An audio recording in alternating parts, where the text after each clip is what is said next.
اللہ الرحمن الرحیم۔ السلام علیکم ورحمۃ اللہ وبرکاتہ۔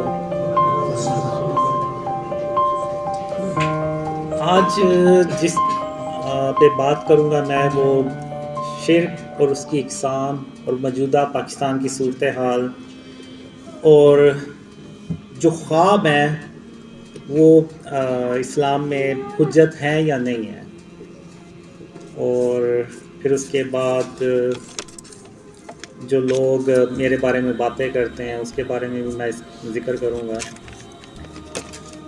تو سب سے پہلے تو یہ کہ تمام تعریفیں اللہ رب العالمین کے لیے ہیں، اور بے شک اللہ آسمانوں اور زمین کا مالک ہے، اور اس کے سوا ہم کسی کو معبود سمجھ کر نہیں پکاریں گے، اور بے شک اللہ سب سے بڑھ کر مہربان ہے۔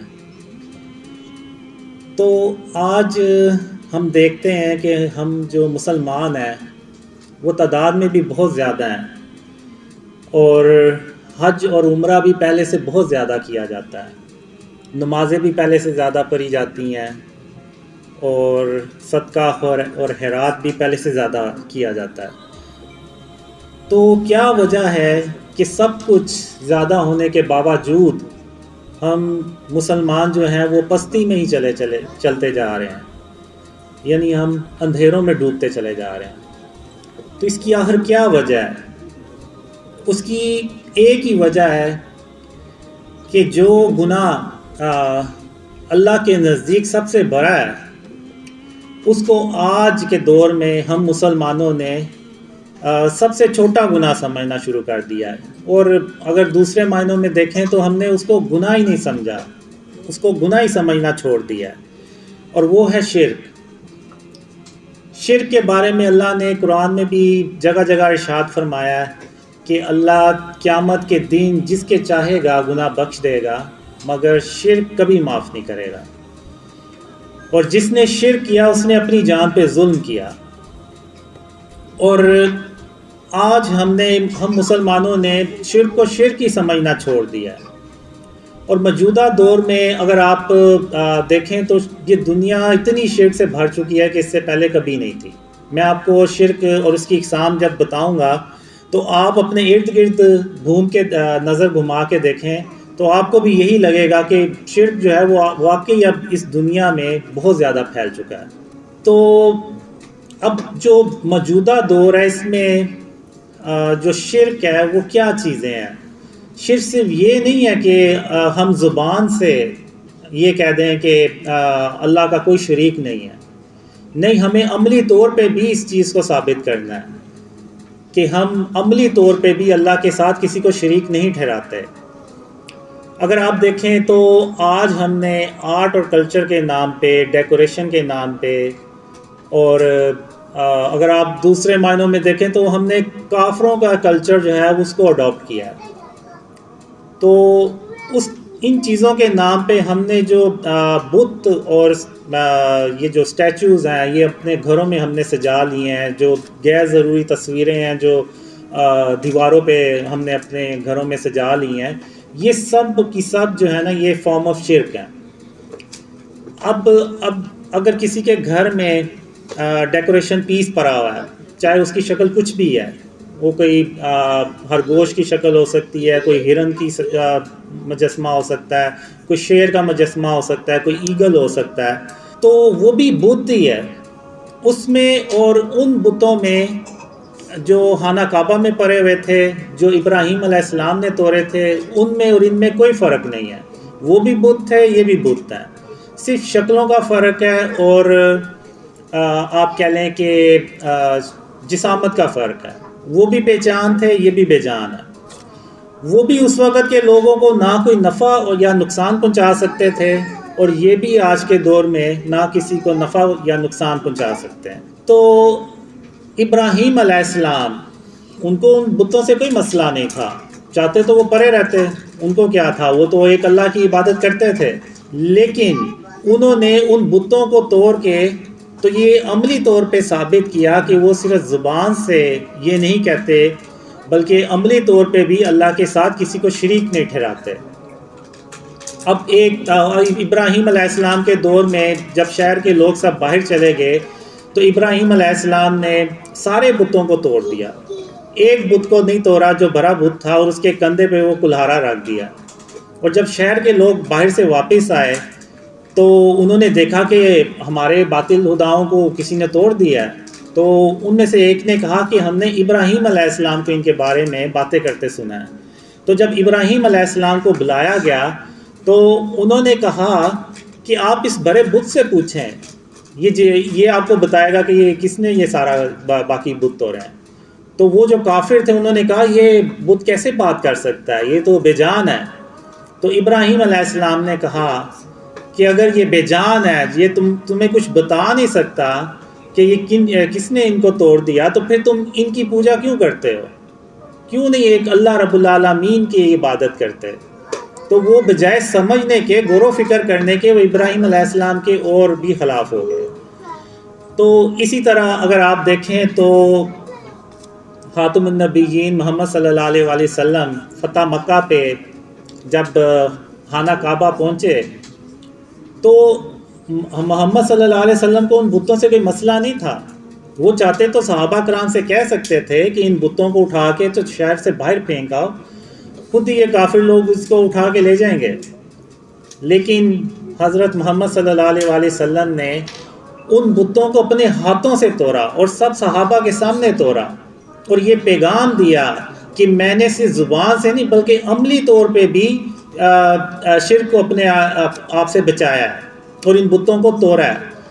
اور یہ پیغام انہوں نے اپنی امت کو قیامت تک کے لیے بتا دیا کہ آپ لوگوں نے بھی اپنے گھروں میں، اپنے علاقوں میں بتوں کو سجانا نہیں ہے بلکہ ختم کرنا ہے۔ تو اب لوگ مجھے باتیں کرتے ہیں کہ جی میری داڑھی نہیں ہے، میری نمازیں نہیں ہیں، تو یہ جو شرک ہے، یہ جو بت ہیں، ان کو ختم کرنا، ان تصویروں کو ختم کرنا بھی تو سنت ہے۔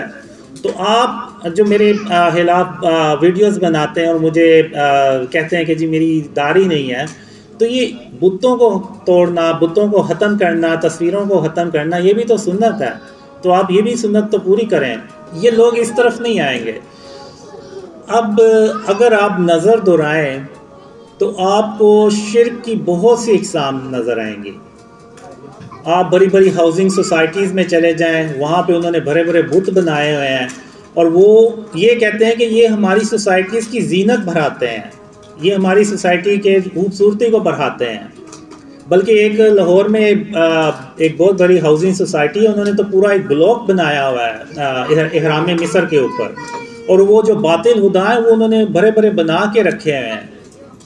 تو اب یہ کیسے ہو سکتا ہے کہ ہم ایک اسلامک ملک میں رہتے ہیں، پاکستان ایک اسلامک کنٹری ہے، تو یہاں پہ اگر ہم باطل خداؤں کو، ان کے مجسموں کو ادھر جگہ جگہ سجائیں گے تو آپ کا کیا خیال ہے کہ اللہ ہماری مدد کرے گا؟ اللہ کبھی ہماری مدد نہیں کرے گا۔ ہم جو ہے وہ اپنے راستے سے بہت دور بھٹک چکے ہیں۔ تو آج ہمیں جو ہے یہ اپنے آپ کو ان جو شرک کی فارمز ہیں، جو شرک ہیں، ان سے اپنے آپ کو بچانا ہوگا، ورنہ آپ بھول جائیں کہ اس ملک میں کوئی خوشحالی آئے گی، اللہ کی مدد آئے گی۔ بہت سے لوگ مجھ سے پوچھتے ہیں کہ تمہیں خوابوں میں کیا آیا کہ کب پاکستان کے حالات صحیح ہوں گے؟ تو میں اپنے خوابوں کی بیس پہ کہتا ہوں کہ جب تک ہم اپنے آپ کو شرک اور اس کی اقسام سے نہیں بچائیں گے، اس ملک کو شرک اور اس کی اقسام سے نہیں پاک کریں گے، تو تب تک آپ بھول جائیں کہ اللہ کی کوئی مدد آئے گی، اور تب تک پاکستان کے جو حالات ہیں وہ مزید خراب ہی ہوتے چلے جائیں گے، اور بہتری کی کوئی امید نہیں ہے۔ تو اگر دیکھیں تو آپ بڑے بڑے بینرز لگے ہوئے ہیں جن پہ غیر ضروری تصاویر ہیں، تو یہ بھی سب فارم آف شرک ہے۔ ایک حدیث ہے کہ جس گھر میں تصویر ہوگی وہاں پر اللہ کی رحمت کے فرشتے نہیں آئیں گے۔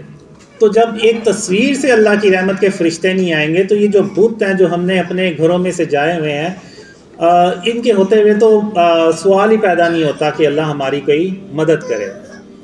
اب میں نے جب اپنے خواب شیئر کرنا شروع کیے تو مجھے اللہ نے بہت سے خوابوں میں دکھایا بھی اور بتایا بھی کہ قاسم میں تیری صرف اس لیے مدد کر رہا ہوں کہ تو نے اپنے آپ کو شرک اور اس کی اقسام سے بچانا شروع کر دیا۔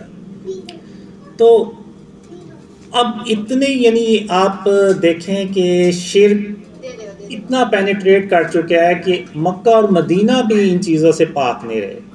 آپ نے اکثر دیکھا ہوگا یوٹیوب پہ آپ جائیں آپ سرچ کریں تو بہت سی آپ کو ایسی ویڈیوز نظر آئیں گی جس میں لوگوں نے اپنے جسموں پہ ٹیٹوز بنوائے ہوئے ہیں اور ان میں وہ تصاویر بنی ہوئی ہیں اور وہ اسی کے ساتھ عمرہ کر رہے ہیں, اسی کے ساتھ وہ مدینے میں جا کے نمازیں پڑھ رہے ہیں. اور اگر آپ دیکھیں تو بہت سے لوگ مکہ اور مدینہ میں ٹی شرٹس پہن کے جاتے ہیں, قمیضیں پہن کے جاتے ہیں جن کے اوپر شیروں کے یا اس طرح سے دوسرے جانوروں کی تصویریں بنی ہوتی ہیں. تو اگر آپ دیکھیں تو ہمارے جو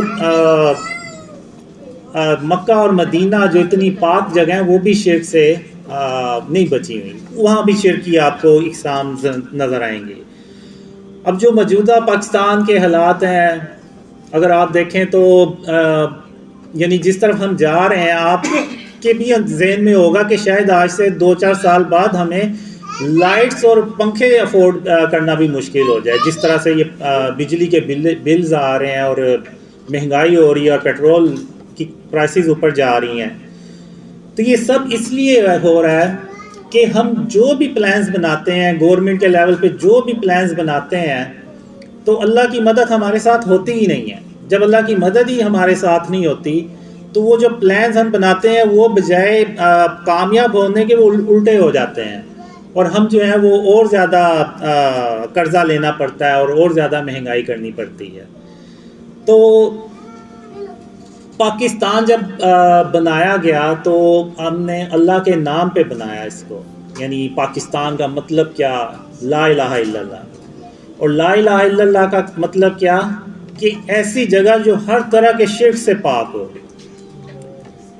یہ نہیں ہے کہ ہم زبان سے تو کہہ دیں کہ اللہ کا کوئی شریک نہیں ہے, لیکن عملی طور پہ ہم نے اپنے گھروں میں بت بھی سجائے ہوئے ہیں اور ہم نے تصاویر بھی لگائی ہوئی ہیں اور ہم انڈین موویز بھی دیکھتے ہیں. اور انڈین موویز میں آپ کو شاید ہی کوئی ایسی مووی ملے جس میں وہ اپنے باطل خدا نہیں دکھاتے.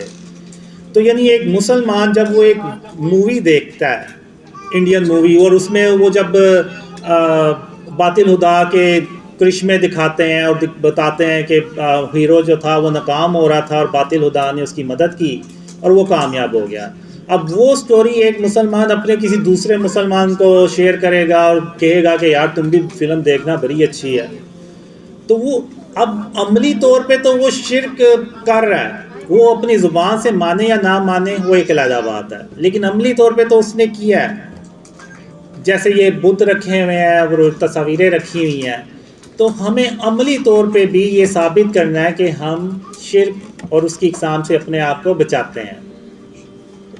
تو اب جو اسٹیچوز ہیں, اب اللہ کی کچھ صفات ہیں, جیسے ایک صفت ہے کہ غرور اور تکبر جو ہے یہ صرف اللہ کی ذات ہے, یہ اللہ کی صفت ہے.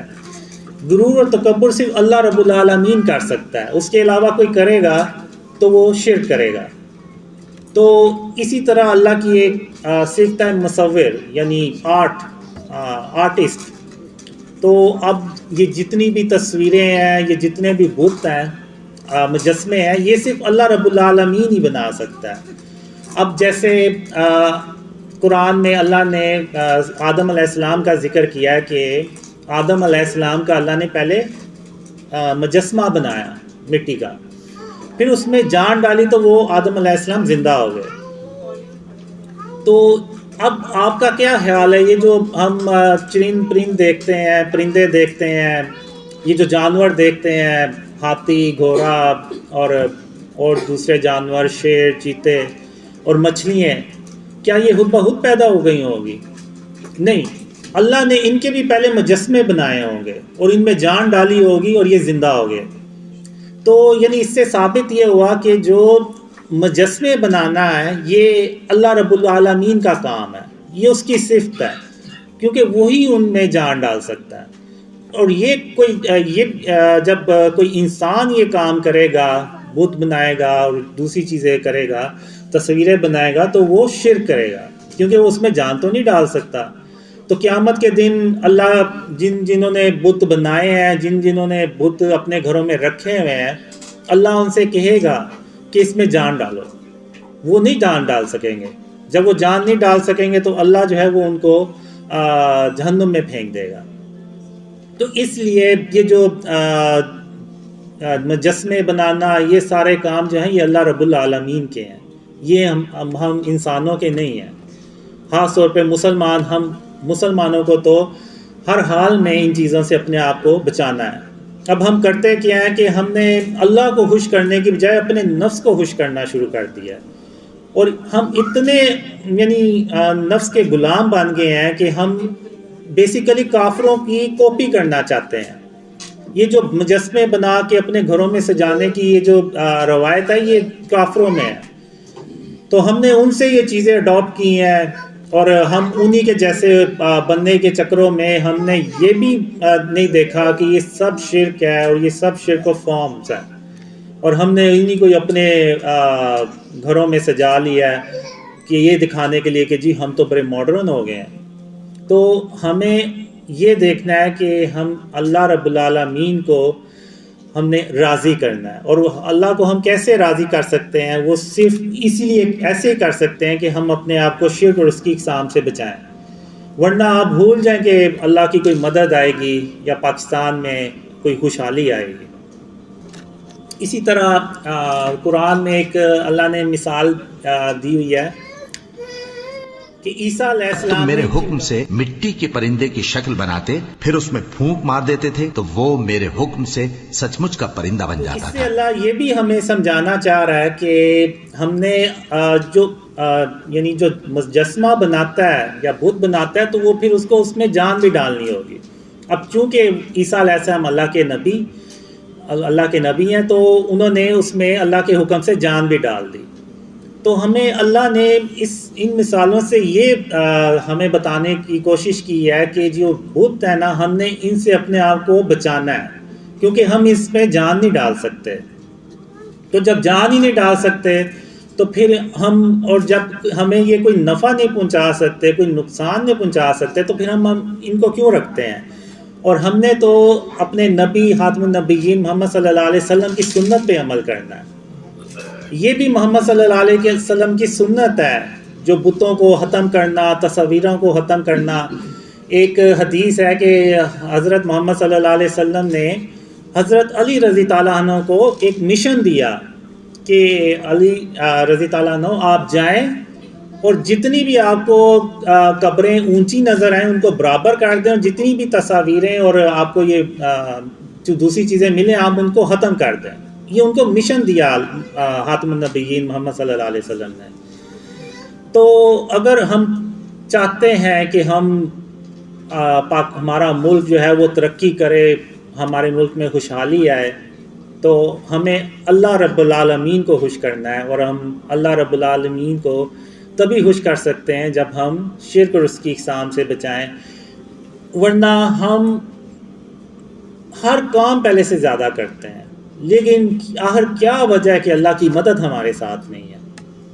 تو اس کی ایک ہی وجہ ہے کہ آج ہم شرک جو ہے اس کو شرک ہی نہیں سمجھتے، اس کو کوئی گناہ ہی نہیں سمجھتے، بلکہ اس کو تو ہم اپنے گھروں کی زینت سمجھتے ہیں کہ یہ جو بت ہیں، یہ جو ڈیکوریشن پیسز ہیں، یہ ہمارے گھروں کی زینت بڑھاتے ہیں، یہ ہماری ہاؤسنگ سوسائٹیز کی زینت بڑھاتے ہیں.